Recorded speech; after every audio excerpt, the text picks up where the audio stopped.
안녕하세요. 든든한 변호사 김범수 변호사입니다. 얼마 전에 이슈가 된 미니진하고 하이브의 배임 공방이 현재도 진행되고 있습니다. 그리고 농협은행 직원이 109억 원의 상당의 배임 혐의로 경찰에서 수사 중이라는 뉴스도 있었습니다. 이처럼 각종 신문 사회면에서 빠지지 않고 올라오는 뉴스 단골 제목에 횡령과 배임이라는 단어가 자주 등장합니다. 횡령과 배임죄는 무엇일까요? 횡령과 배임죄는 한마디로 타인을 위해서 일하는 사람이 타인에게 손해를 가할 때 발생하는 범죄입니다. 특히 어떤 회사의 대표이사 또는 자금을 담당하는 임직원에게 흔히 발생하는 사건이죠. 횡령 또는 배임죄의 법리는 복잡하고 어려워서 제대로 대처하지 않으면 억울한 처벌을 받을 수 있습니다. 따라서 오늘은 횡령과 배임은 무엇이고 어떻게 다르며 억울한 처벌을 피하기 위해서 어떻게 해야 되는지 한번 살펴보도록 하겠습니다. 횡령죄와 배임죄는 모두 기존의 신뢰관계를 깨트려 발생한다는 점에서는 동일합니다. 차이점이라고 하면 횡령죄가 성립하려면 법적으로 위탁관계가 있어야 됩니다. 즉 보관자와 이를 위임하거나 부탁받은 사실이 분명해야겠죠. 그리고 불법 영득 의사가 있어야 되는데 불법 영득 의사란 소유자 본인의 이익이 아닌 자신 또는 제3자 이익을 위한 의사를 말합니다.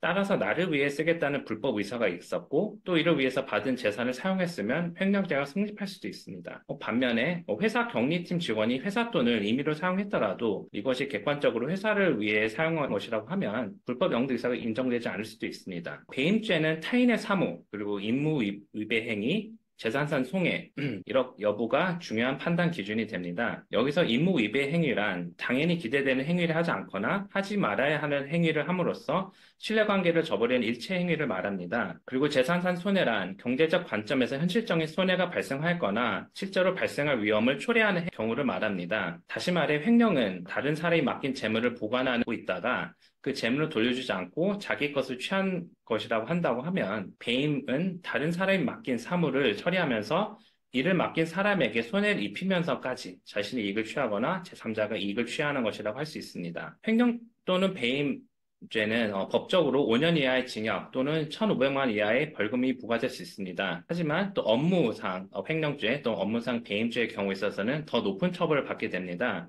이 경우에 있어서는 10년 이하의 징역 또는 3천만 원 이하의 벌금이 부과될 수도 있습니다. 그리고 이득액에 따라 처벌이 가중될 수 있는데 여기서 특정 경제 범죄 가중처벌 등에 관한 법률에 따라서 이득액이 5억 원 이상 또는 50억 미만일 때는 3년 이상의 유기징역, 50억 원 이상일 때는 무기 또는 5년 이상의 징역으로 처벌될 수 있습니다. 만약에 회사에서 자금을 담당하고 있는데 횡령이나 배임 혐의로 수사기관으로부터 출석 요구를 받는다면 어떻게 대응이 될까요? 우선 거래처로부터 받은 돈은 원칙적으로 회사 용도로만 사용해야 되므로 평소 정리한 영수증 등의 서류를 제출해서 공적 용도로 사용했다는 점을 밝혀야 됩니다. 그리고 단순한 회계상의 누락 또는 실수, 계산상 실수를 하더라도 그 경위를 살펴보고 그 경위에 따라서 잘못 대응하면 횡령 혐의를 벗어나기 어려울 수도 있습니다. 또 자신이 실무자라고 하면 평소 회사 대표나 임원에 비해 내부 정보에 접근할 수 있는 권한이 적으므로 불필요하게 자신이 모르는 부분까지 추적하면서 인정할 필요는 없습니다. 이처럼 형사사건은 초기 대응이 매우 중요하므로 통보를 받은 즉시 변호인 선임하고 날짜를 조율하면서 조사에 대비하는 것이 무엇보다 필요합니다. 횡령과 배임은 복잡하고 다양한 법적 검토가 필요한 사건들입니다.